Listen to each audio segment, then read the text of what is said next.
Students, कैसे हो आप सब। My name is Bhanu Sharma. I am gonna teach you microeconomics और आज का हमारा टॉपिक है about the land. Yes, you heard right, land. Land is one of the most important factor of production. Yes, हमें पता है we have four factors of production: land, labour, capital and the entrepreneur. तो हम ना आज first वाला factor of production पढ़ने वाले हैं, that is the land. Before going directly to the land, let's know what production is. Yes, you heard right, what production is. क्या आपको पता है production क्या होता है? Can anyone tell me what is production? Yes, production is a process of value addition. What is production? It is a process of value addition. यानी आप कोई भी चीज को अच्छी से वैल्यू ऐड करके मार्केट में सेल करोगे तो वो प्रोडक्ट बिकेगा, तब हमें उसकी सेल्स वैल्यू मिलेगी। जैसे कि आप अगर फर्नीचर शॉप में विजिट करते हो, अगर वो फर्नीचर वाला आपको लॉग देगा तो उसकी वैल्यू हमें नहीं है, हम लॉग का क्या करेंगे? अगर वही लॉग को वो कुछ फर्नीचर जैसे बेड, सोफा वगैरह बना के देगा तो that product is going to have value for us. हम उसे यूज कर सकते हैं, वो हमारी वांट को सेटिस्फाई भी करेगा। It is going to give us the utility. Yes, so production is nothing but a process of value addition, जो मैंने ऊपर लिखा है। अगर आपको सिंपल में याद रखना है व्हाट इज प्रोडक्शन, तो आप ये सोचिए कि conversion of inputs into the outputs is called as the production. यानी इनपुट्स को हमें आउटपुट्स में लेके आने को ही प्रोडक्शन कहते हैं। Now what is inputs? जो भी चीज उस प्रोसेस में उस प्रोडक्ट को बनाने में लगेगी, उन सब चीज को हम क्या बोलते हैं? Inputs. Like we can take up the example raw materials, machineries, tools and equipments, labours, energy, electricity. ये सारी चीज हमारी क्या है? इनपुट्स। वो जब स्टेप बाय स्टेप स्टेजेस के थ्रू पास होती है उसे हम कहते हैं process. And when we get the final output या फिर आप प्रोडक्ट जिसको बोलते हो, उसी को हम कहते हैं आउटपुट। तो the process of passing raw materials to a finished stage is called as the production. मैंने आपको दो एग्जांपल दिया है। Even making a small pencil requires a big complete production process. Even making a big house requires a production process. तो making a pencil से लेके घर बनाने तक सारी चीज में प्रोडक्शन लगता है। और इन सब प्रोडक्शन के लिए हमें वो फोर फैक्टर्स ऑफ प्रोडक्शन काफी ज्यादा इंपॉर्टेंट है, जिसमें से हम आज फर्स्ट वाला डिस्कस करने वाले हैं, that is the land. Let's enter with the concept of the land. Now what is land? What is land? Land एक जमीन का टुकड़ा नहीं है। Land is not just a piece we can say, या फिर वो एक सिर्फ सॉइल नहीं है, या फिर वो एक सिर्फ अर्थ का सरफेस नहीं है। Land consist of all the natural resources. Now what all comes under the natural resources? Air, water, sunlight, heat, ये सारी चीज हमें नेचुरल के थ्रू मिलती है। तो ये सारी चीज whatever comes through the nature is called as the land. It can be above the land or it can be below the land. Above the land का अगर हम examples लेना चाहे, we can say rivers, mountains, these all are above the land. And if you want to take up the examples of below the land, we can take up metal, coal, petrol, iron ore. ये सारी चीज हमें क्या है? below the land मिलेगी। When humans put efforts on these materials, we are going to get a finished product which will be useful for us. Yes, so this definition of land is given by the Alfred Marshall. And what he is saying that land is not just a word which belongs to the earth's surface. It is consisting of all the things which nature gave us freely. Yes, अगर आप देखोगे land is meant not merely the land, सिर्फ वो अर्थ का surface या soil नहीं है। It consist of all the materials and forces which nature gives us. Yes, next moving on, we see what is the meaning of the land. When you go to the meaning of land, land embraces all that nature has created on the earth, above the earth and below the earth. Just हमने few examples लिए थे और आपको बाजू में picture दिख रही है जो हमें लैंड से मिलता है, जिसको हम लैंड का ही पार्ट कंसिडर करते हैं, that is volcano, hills, lake, mountain, reverse, all these belongs to the land. Land is very very essential for creation of goods and services. अगर हम example लेना चाहे for creation of goods and services, let's take up the example making of a book. अगर हमें book बनाना है तो what all things we require? We require paper. From where are we getting this paper? We get the paper from forest. और forest में हमें कौन से plant से मिलेगा? Do anyone have the idea from where we get the paper? It is the papyrus plant which gives the paper. तो यानी paper जो हम यूज कर रहे हैं, बुक जो हम बना रहे हैं, it is a part of forest. It is a part which we are getting from plants. So all these natural resources are very very essential for creation of goods and the services. Land में सिर्फ forest rivers ही नहीं, even the geographical locations, topography, atmospheric quality, rainfall, ये सारी चीज भी हम land के पार्ट में ही कंसिडर करेंगे. एंड लैंड पे ऐसे काफी ज्यादा रिसोर्सेस है which are renewable and non renewable. If we take up the example of renewable resources, firstly we will know what is renewable resource. Renewable resource which can be regenerated, उनको आप थोड़ा time दोगे तो they are going to regenerate by themselves. जैसे कि forest हो गया, soil fertility हो गई, they will grow by themselves. But non-renewable resources are those which cannot be regenerated easily. It will take some hundreds of years for them to regenerate. Example like coal, oil, petrol, ये सारी चीज एक बार जब चली जाती है तो regain होने में इन्हें hundreds of years लग जाते हैं. Let's enter with the importance of the land. Land is very very essential for providing food. Yes, बिना लैंड के एग्रीकल्चर करना is not so possible. Yes, so land is important food provider. We can say first thing, land is the foundation of life support system. काफी सारे जीव जंतु और हमें भी लैंड लाइफ सपोर्ट सिस्टम देता है. जैसे कि आप एग्जांपल ले लो वाटर का. क्या हम बिना पानी के रह सकते हैं? नहीं, वो लैंड का ही पार्ट है.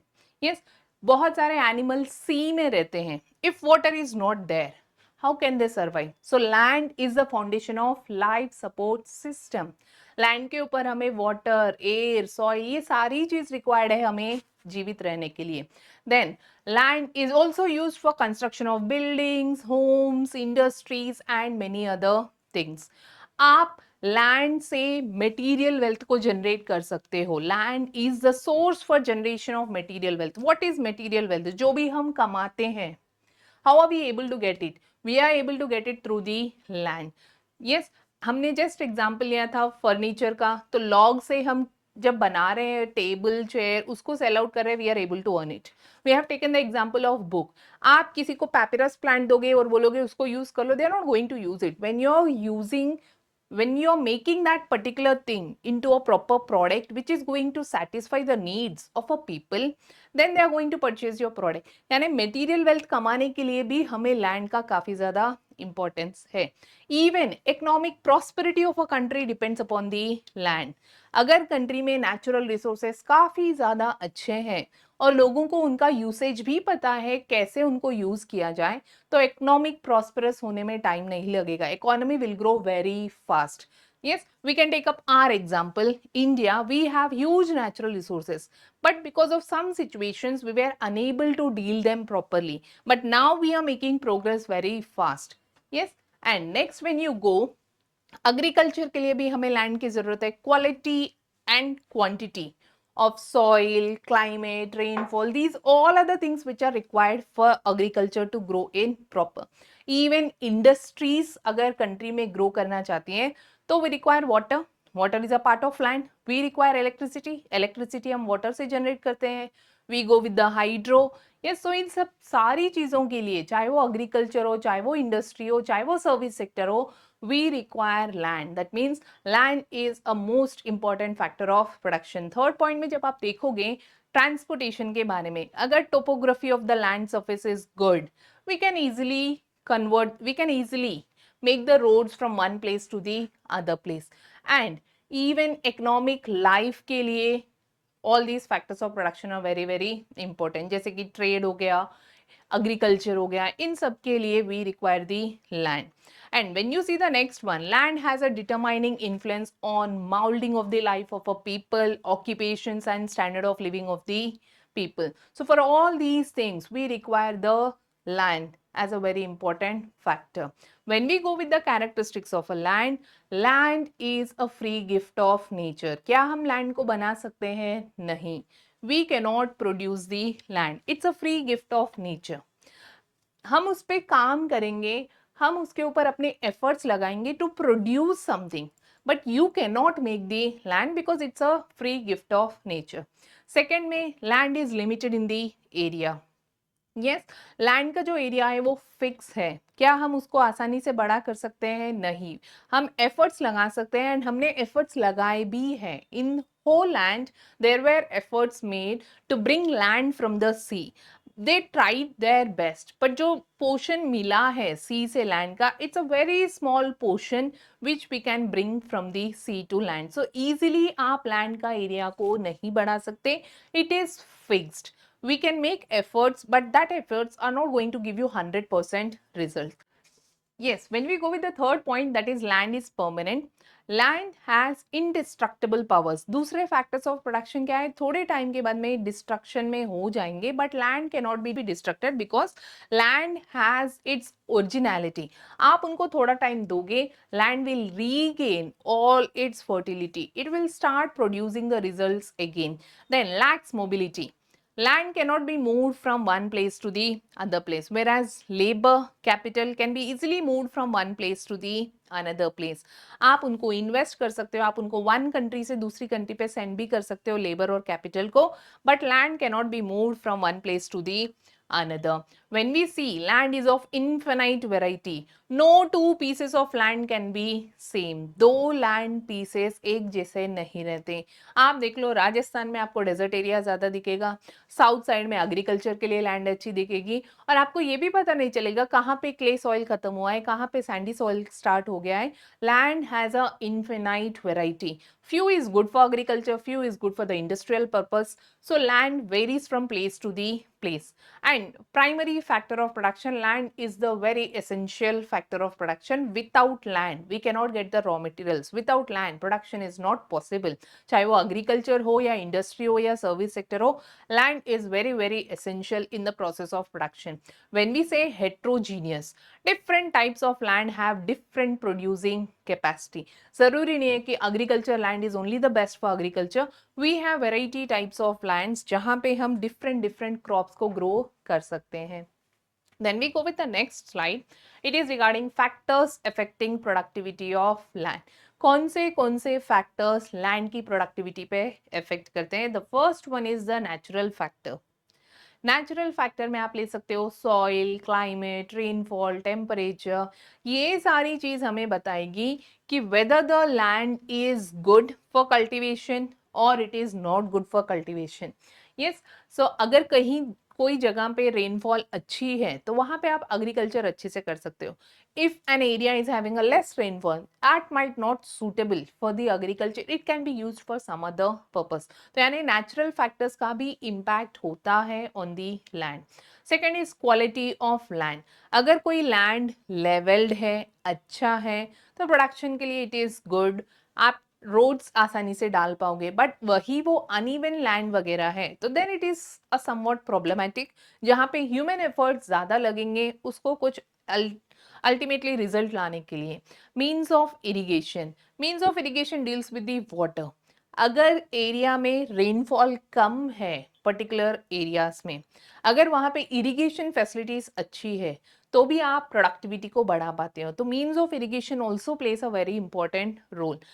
You cannot be completely dependent upon the rains because nowadays the seasons are not the same as it was prior. तो productivity अच्छी होगी अगर irrigation facilities वहां पे available है. Then comes to the human factors. Land can not produce anything by itself. Land हमें resources देगा, but जो भी प्रोडक्शन करना है उस पर ह्यूमन के एफर्ट्स लगेंगे, एंड ह्यूमन एफर्ट्स उसको और अच्छी से रिजल्ट कब ला पाएंगे? जब आपके पास वो स्किल्स हो, आपके पास नॉलेज हो, आपके पास नई टेक्नोलॉजी हो, तो आप प्रोडक्टिविटी को और ज़्यादा बढ़ा सकते हो. You can make more the changes in the land and bring out a best result from the land. Government policies. What is government policies? आजकल हम न्यूज में काफी ज्यादा देखते हैं गवर्नमेंट ने फार्मर्स को काफी ज्यादा सपोर्ट किया है. They started providing seeds, they started providing loans at a lesser rate of interest. Even fertilisers भी गवर्नमेंट की तरफ से मिल रही है. बहुत सारे farm tools, equipment, tractors, all these are provided by the government. Why? The reason is that the farmers can easily work on the land and वो अपने लिए एक अच्छी खासी इनकम कमा पाए. चलो, bye students, have a good day. I hope you like this lecture regarding the land concept. See you soon with the next topic, or you can say the next factor of production, that is the labor. Bye bye.